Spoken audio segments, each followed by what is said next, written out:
ก็บ่ได้ใกล้จากเฮือนบ่นิวดอกพี่น้องเอ้ยเนาะเฮือนพี่น้องนุงอาจก็ได้พี่น้องเอ้ยอันนี้แหละขี่ไปนี่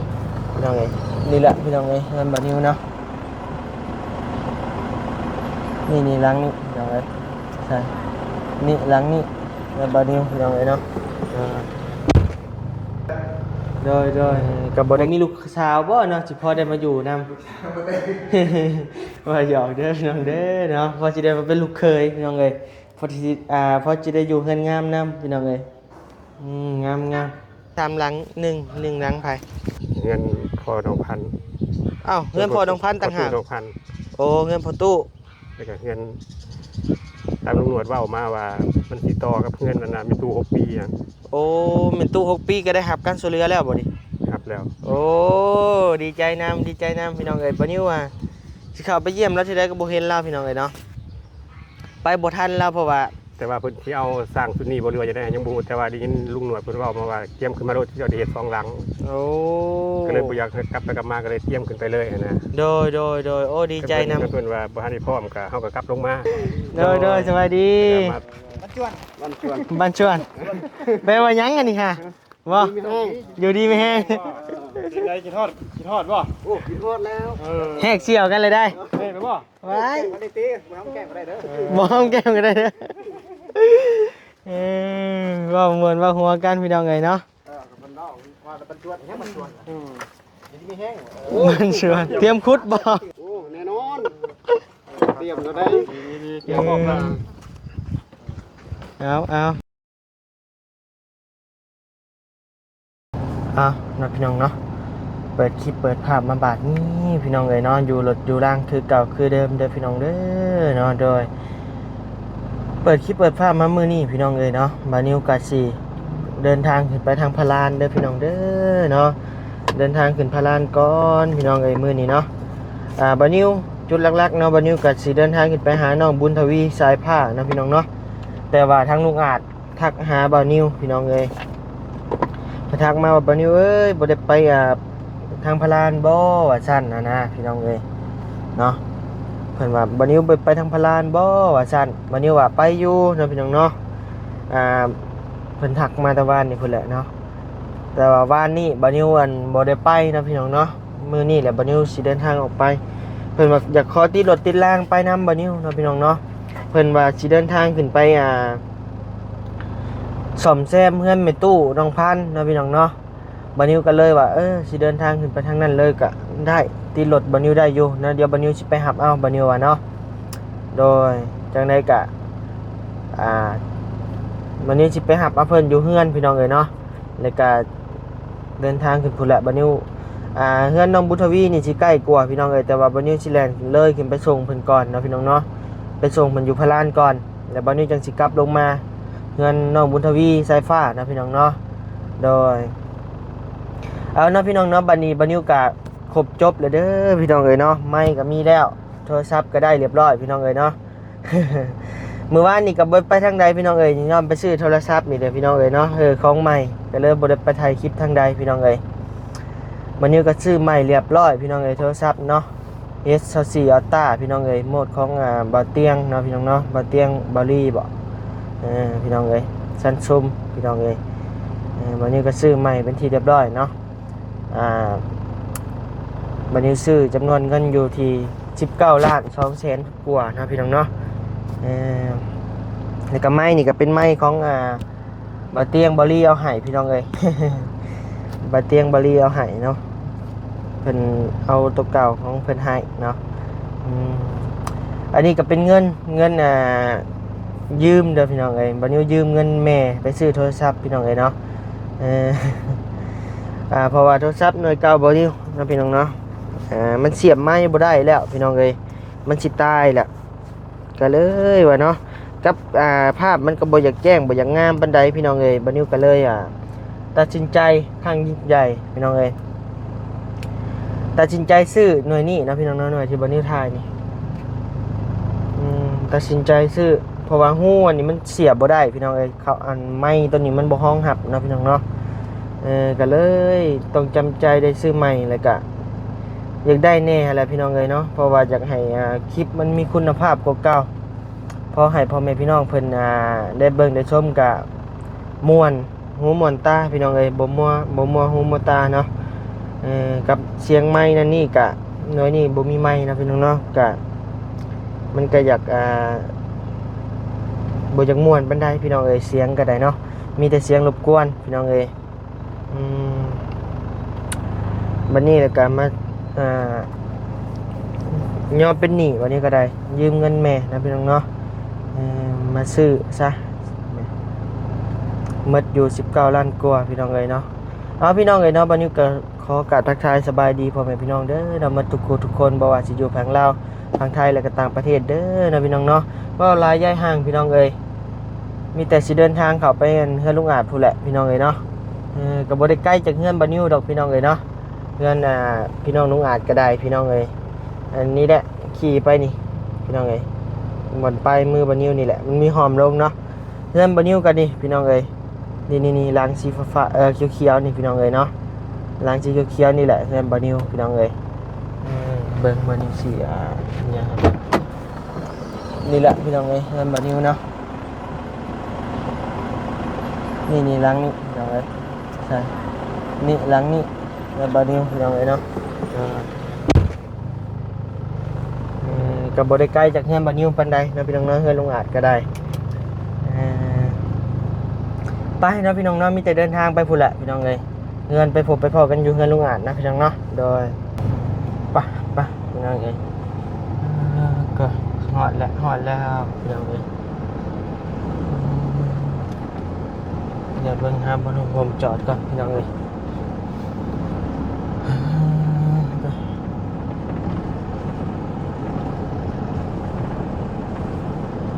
จอดอยู่นอกก็ได้ตีเนาะพี่น้องเนาะ มันจังเข้าไปยังมันคาพี่น้องเอ้ยไปลงไปเฮือนลุงอาจบ่แม่นเฮือนลุงอาจนะพี่น้องเนาะเฮือนพี่น้องลุงอาจพี่น้องเอ้ยไป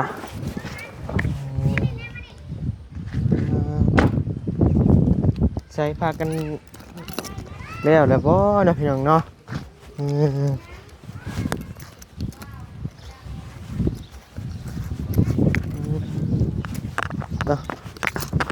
วันนี้ก็ไปมาเฮิงแล้วแถวนี้พี่น้องเอ้ย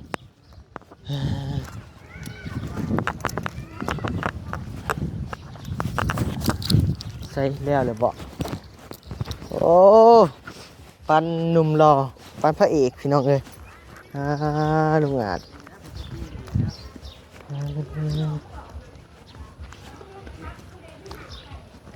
ปอโตคือมาเห็ดหล่อแท้โดยสบายดี ใส่อันฮะ ไปใส่รถอะไรนี่ ไปใส่แล้วแหละโอ้ยางคือคนบุเป็นหยังนี่เว้ยเดี๋ยวนี้เว้ยเหมือนคนมีความหักพี่น้องเลยยางตรงเลย ไปยางเบิ่งเรื่องคลองเพิ่นพี่น้องเอ้ยหลายบ่เนาะพี่น้องเนาะก็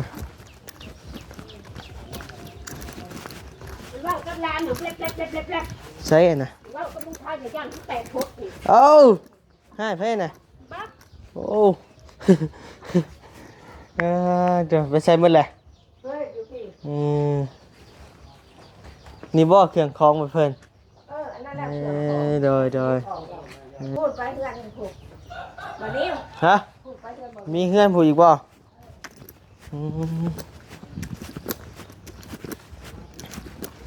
นี่แหละพี่น้องเอ้ยเนาะเพื่อนทางไอ้สร้างเพิ่นพี่น้องเอ้ยมีแต่หลังงามๆพี่น้องเอ้ยเพื่อนพี่น้องเพิ่นเนาะอันนี้ก็เพื่อนไอ้สร้างที่ไปเห็นเพื่อนนั่นพี่น้องเอ้ยอันนั้นแม่นเพื่อนไอ้สร้างยาวพี่น้องเอ้ยอันนี้แม่นเพื่อนแม่ตู้เพิ่นอันนั้นก็จักเป็นเพื่อนผู้ใดพี่น้องเอ้ยบ่ฮู้ตัวนั้นพี่น้องเอ้ยเนาะตัวใช่น่ะคือบ่เห็นคนพี่น้องเอ้ยบ้านนี้ มากระมงไปเลย เด้อ จะมง 8 โมง มาก่อนมาก่อน มาก่อนกำหนดได้มื้อนี้ได้สบายดีเด้อทางไอ้สั่งโดย ต่างกันละเอียด แกเสืออยู่จิ มา9 โมงเช้า โดยอ๋องามลีเนาะในเฮือนนี่เนาะว้างามลีว่ะผู้พี่น้องเอ้ยเฮ็ดเองมาเลยบ่อ้าย แม่น บ่อ้ายมาเฮ็ดให้นี่นะ โดยบ่เป็นหยังเนาะ ลูกพับเกิดมาเกิดออกมาหอมหมดแล้ว โดยงามดีพี่น้องเอ้ยอันนี้เนาะ ให้ก่อนเงินอยู่ยุโรปพี่น้องเอ้ย แต่ว่าเรื่องเงียบยังไงนะ โดยบ่เป็นหยังดอกบ่เปิดก็ได้นะบ่ไปบ่ แต่ว่าย่านของอัพมาเปิดได้ก่อนเลย โอ้ เติมได้ โดยบ่มีลูกสาวบ่เนาะสิพอได้มาอยู่นำ ไม่ได้ ว่าหยอกเด้อพี่น้องเด้อเนาะพอสิได้มาเป็นลูกเคยพี่น้องเอ้ยพอสิพอสิได้อยู่เฮือนงามนำพี่น้องเอ้ยงามไปพี่น้องเอ้ยเอ้าวันนี้ก็ย่างมาแต่หำมะลินี่พี่น้องเอ้ย โดยลืมคนเครื่องมาซอยลุงอาบพี่น้องเอ้ย เป็นยังไง ใช้สั่งงามๆไปใส่ซะ ยังไปเกี่ยวหญ้าอยู่ โอ้โดย เกี่ยวหญ้า คนเครื่องก็ได้วันนี้เลย โดยคนรถเลยอ่ะเดี๋ยวให้ชิญางเป็นคนซอยเบ็ดเมียนบอลเมียนยังก่อนบอลนิ้วก็ได้เมียนบอลนั่งบอลยังก่อน6หลบบอลนิ้วก็ได้พี่น้องเอ้ยอันนี้ส่งเสือพี่น้องเอ้ยทั้งแม่บอลนิ้วนะพี่น้องเนาะทั้งแม่กับเอื้อยแบ่งส่งเสือให้ทั้งแม่ลุงอ่อนนะพี่น้องเนาะรายการนี้เป็นเสือร้านบานิวนะพี่น้องเนาะอันนี้ก็เป็นส่งเป็นเสือร้านบานิวนภัสพี่น้องเอ้ยร้านบานิวซื้อนภัสเนาะพอดีมันน้อยพี่น้องเอ้ยพอดีเก็บมาให้น้องนิวใส่ย่ำมาเพิ่นใหญ่ขึ้นประมาณ4-5 เดือนกันน่าจะใส่ได้อยู่พี่น้องเอ้ยเก็บไว้เพราะว่าย่ำหนาวเลยเด้พี่น้องเอ้ยมันมีเสือกันยาวนี่เสือธรรมดาเนี่ยนะพี่น้องเนาะโดยเดี๋ยววันนี้ก็สิเข้าไปเยี่ยมไปยามเพิ่นพุ่นละพี่น้องเอ้ยเนาะเดี๋ยววันนี้จะไปส่งทางลุงอาจแล้วปุ๊บเดี๋ยววันนี้จะเข้าไปพุ่นละพี่น้องเอ้ยเนาะบ้านทับโพนะพี่น้องบ้านนาโพพี่น้องเอ้ยเนาะเดี๋ยวก็สิเอาอันส่งเสือไปให้น้องนิวเพิ่นพี่น้องเอ้ยมันใกล้ช่อนยามหนาวแล้วอยู่ให้อยู่หน้าหนาวขนาดพี่น้องเอ้ยเนาะโดยไปพี่น้องเอ้ยให้ก็สิไปกรุงเทพเนาะเทพบรายวันนี้วันนี้ แม่บ่บ่ไล่วันนี้บ่ กระเป๋าเดียวกับท่อย พี่น้องเอ้ยใหญ่ครัวบ่นี่เอ้ยนะ สายยางไปปุ๊บ ประมาณจักมื้อไปหอมนี่ลุงอาจ ถ้ามันต่อเนื่องก็เป็นเดือนกันเลยเพราะว่า3 หลัง ฮะ 3 หลัง 3 หลังอยู่ในไสน่ะ น้องบุญทวีเนี่ย โอ้บุญทวีก็ตกลงแล้วแม่นบ่ วันนี้สั่งใหม่สิ เบิ่งครับ ข้างหลังมันต่อเนื่องครับต่อเนื่องก็จะค่อยว่ากันอีกเทื่อนึงจะเตรียมขึ้นไปก่อนนะ โอ้อันดับได้3หลัง1หลังไผ เงินพอน้องพัน อ้าวเงินพอน้องพันต่างหาก น้องพัน โอ้เงินพอตู้ แล้วก็เงินตามตำรวจว่าออกมาว่ามันติดต่อกับเงินนานๆมีตู้6 ปีอย่าง โอ้แม่นตู้6 ปีก็ได้รับการช่วยเหลือแล้วบ่นี่ ครับแล้ว โอ้ดีใจนำพี่น้องเอ้ยบ่นิวว่าสิเข้าไปเยี่ยมแล้วที่ใดก็บ่เห็นแล้วพี่น้องเอ้ยเนาะไปบ่ทันแล้วเพราะว่า แต่ว่าเพิ่นที่เอาสร้างสุดนี้บ่เรือจะได้ยังบ่ฮู้แต่ว่าได้ยินลุงหนวดเพิ่นเว้ามาว่าเตรียมขึ้นมารถที่จะได้เฮ็ด2 หลัง โอ้ ก็เลยบ่อยากกลับไปกลับมาก็เลยเตรียมขึ้นไปเลยนะ โดย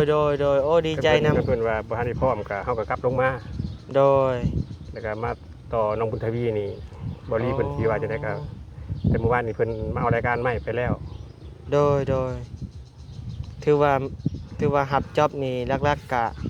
ประมาณ2 หลังพี่น้องเอ้ยแต่ว่ามีตู้7 ปีนี่ก็ยังบ่ได้ฮู้ว่าสิได้รับแท้บ่เนาะ โดย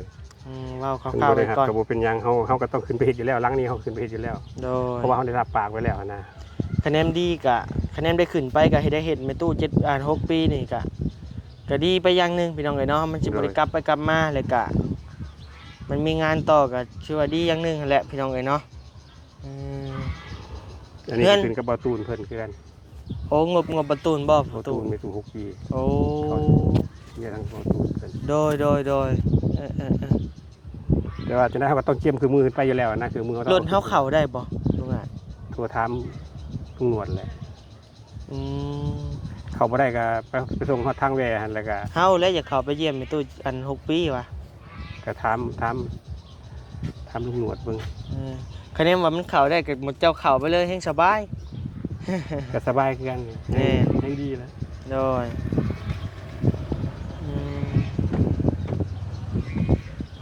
เอ้าแล้วมื้อละบ่คนเครื่อง อาญากับ โอ้โดยเอามา ได้ก็ได้บ่นิ้ว โดยมื้อตู้อัน6ปีนี่บ่นิวสิเข้าไปยามใดกับบ่ทันแล้วพี่น้องเอ้ยมันค่ำก่อนเนาะเพราะว่าบ่นิวเดินทางเข้ากับบอลลีมันก็ไปสวยเนาะก็เลยไปบ่ทันแล้วจักเทื่อพี่น้องเอ้ย เอามื้อนี้คะแนนรถบ่นิวเข้าได้บ่นิวสิเข้าไปเด้อพี่น้องเด้อเนาะเฮือนแม่ตู้6ปีก็อยากไปเยี่ยมไปยามเราอันแต่เฮิงแล้วบ่นิวก็ได้เนาะแต่ว่ายามใดก็ไปมืดไปค่ำพี่น้องเอ้ยมื้อนี้คือว่าเช้าๆแน่หั้นนะพี่น้องเอ้ยบ่นิวออกเฮือนอยู่ 8 โมงพี่น้องเอ้ยมื้อนี้เนาะมีแหละมาครับทั้งลุงอาจยันเราพาไปเลยยันเราอันอยากเฮ็ดเวียกเฮ็ดงานเนาะพี่น้องเนาะเอาพี่น้องเอ้ยเนาะไปพบไปพ้อกันอยู่เทิงรถเทิงล่างพุ่นเลยเนาะถ้าทั้งลุงเพิ่นเก็บเครื่องเก็บของแล้วก่อนพี่น้องเอ้ยเนาะโดยใช่น่ะมาแล้วบ่ผู้พี่น้องเอ้ย เกี่ยวหญ้าเองบ่นี่ฮะโอ้บ่งอนงามเด้อพี่น้องเอ้ยบ่ธรรมดาพี่น้องเอ้ยไปเกี่ยวหญ้าเกี่ยวอันให้งัวอยู่คู่มือพี่น้องเอ้ยดุได้แล้วก็ได้พี่น้องเอ้ยโอ้ รถถีบนะพี่น้องเอ้ยปั่นหญ้าบักหลายๆเนาะนักเติมหนึงอยู่พี่น้องเอ้ย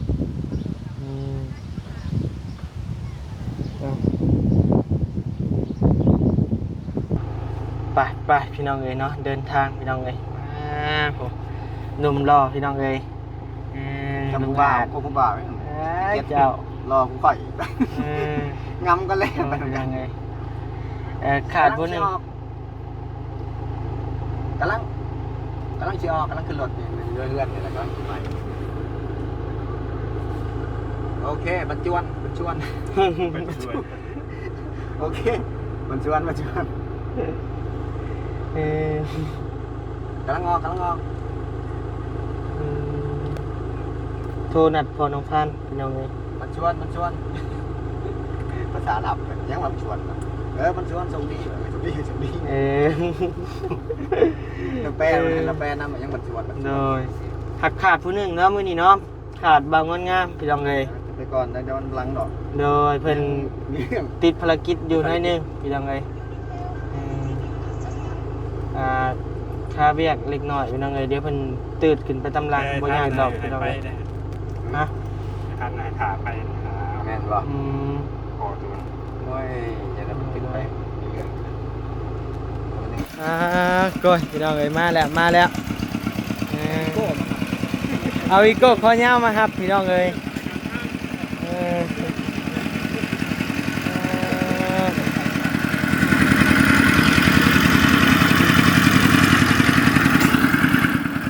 วีโก้คอยาวพี่น้องเอ้ยเนาะพี่น้องเนาะว่ากินมาก่อนอีกกินมาก่อนรถวะ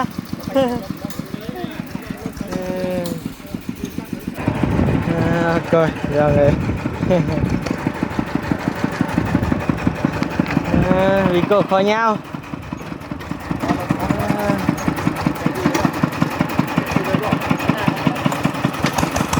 โอ้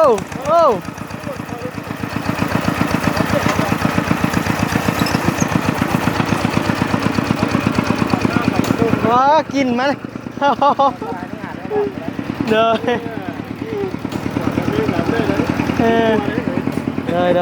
สวัสดีเด้อลุงเด้อเด้อมาเดียวกับมาส่งอันทางลุงอาจพี่น้องเอ้ยโดยสบายดีเด้ออีกรอบหนึง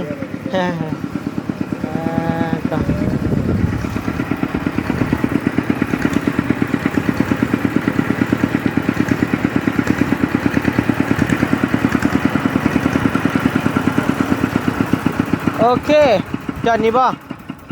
โอเคโอ้ยมีแหงหูเด้เนาะ โดยสวัสดีบ้านชวนแปลว่ายังกันนี่ค่ะบ่อยู่ดีไม่แห้ง ยังไงกินทอดบ่ โอ้กินฮอดแล้ว แหกเสี่ยวกันเลยได้ เฮ้ยไปบ่ ไว้ บ่ได้ตีบ่ทำแกล้งบ่ได้เด้อ มองแก้มกันได้เด้อว่าเหมือนว่าหัวกันพี่น้องไงเนาะ มันเล่าว่ามันชวนยังมันชวนนี่มีแห้ง มันชวน ถามเจ้าจื้อได้ไหนแท้บ่จื้อได้บ่ บ่ไม่ค่อยนึกจะลืมไปก็ได้บ่ได้เว้าลูกแต่ลืมได้พี่น้องเว้ยมันเป็นภาษาพื้นฐานแล้วเด้ โดยคือเดี๋ยวขับรถแล้วเนาะไปขับเพิ่งกันยังบ่สิ้นวะ คือเดี๋ยวเฮาถ่ายคลิปนี่นะบ่ได้ถ่ายลายมือกันยังวะ กับสิบอกคลิปยัง โดย ว่ายังบ่ถือว่ะ โดยอืมเบิ่งรถไทยแล้วพี่น้องเอ้ยเนาะโธ่ลุยเติมหนึง ตายกลางทางบ่มื้อนี้ บ่ โอ้เสียมจกก็ โอ้ กลางเกีย เตรียมคุดบ่ โอ้แน่นอนเตรียมแล้วได้ เกียมออกมา เอาเนาะ บ่ได้ยกซอยเพิ่นซำเนาะ เอาบ่มา ฮะ ยกบ่มา บ่ได้บ่ เนี่ยเจอ โอ้ยจ้าทางมันน้อยเพราะว่ามันเบา คือว่าเบาแห้งนักดี เอากระตังไว้ข้างหน้าโอ้ย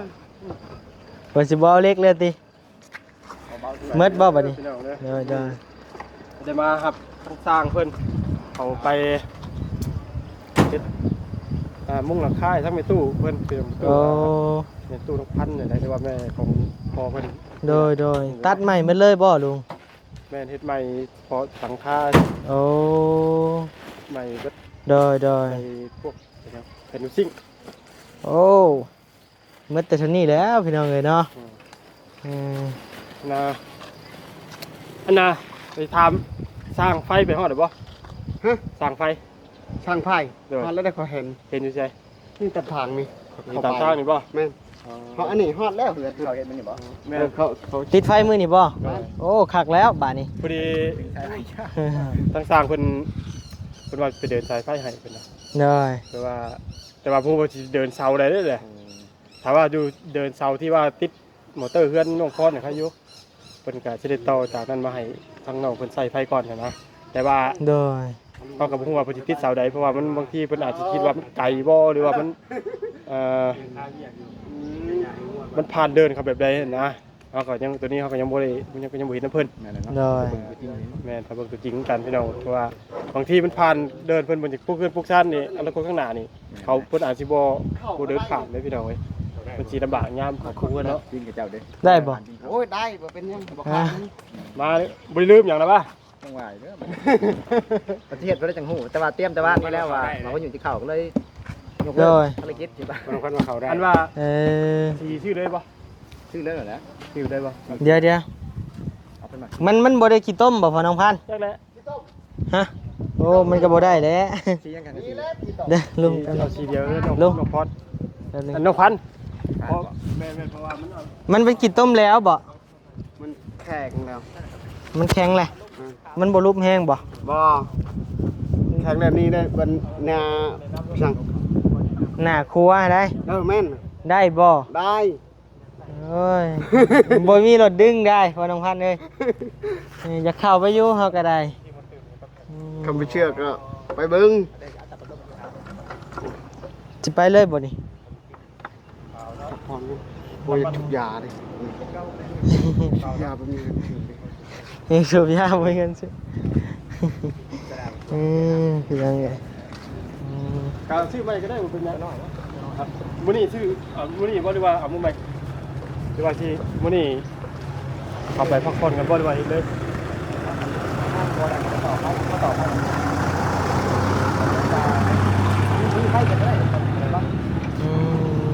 คันมือกันเลยเนาะ เห็นอยู่ที่ร่วงอยู่อย่าง ในบ้านเทิมบ่นี่โดยสบายดีเด้อ เห็นนั่น กลับมาเองฮะ คอยกันแน่อยู่คือเสียงเจ้าเหรอ โมงก็เอิญอยู่หันกันเด้อไป หลายคนก็เลยบ่กล้าถักถามมาถักที่ว่าดัก มาครบหน้าครบตาเลยวันนั้น อย่างนึง ยังผู้หนึงขาดเหลือผู้หนึง คือน้ำลัง มาแต่2คนก่อน อืม โอ้สุดเลยแต่เห็นนายตาตื่นเมื่อวานมันชื่อนี่บ่มีเวลาบ่ล่ะ เอ้าคือเราพายุที่เขา คือเราไม่อยู่ที่ครับ เพราะว่าพายุเข้ามึง บ่มือขึ้นขึ้นใหม่ อ๋อบ่ได้นี่คอยไปอยู่ขึ้นอยู่บ้านท่า ขึ้นก่อนเลยเนาะก่อน แกนก่อนขอต่อแกนก่อนเดี๋ยวนี้มาช่วยนั่งหน่อยไหม เอานะพี่น้องเนาะบัดนิวกามาส่งฮอดที่ฮอดทางเป็นที่เรียบร้อยเด้อพี่น้องเด้อเนาะบัดนี้บัดนิวก็สิได้ลำลาพาจาก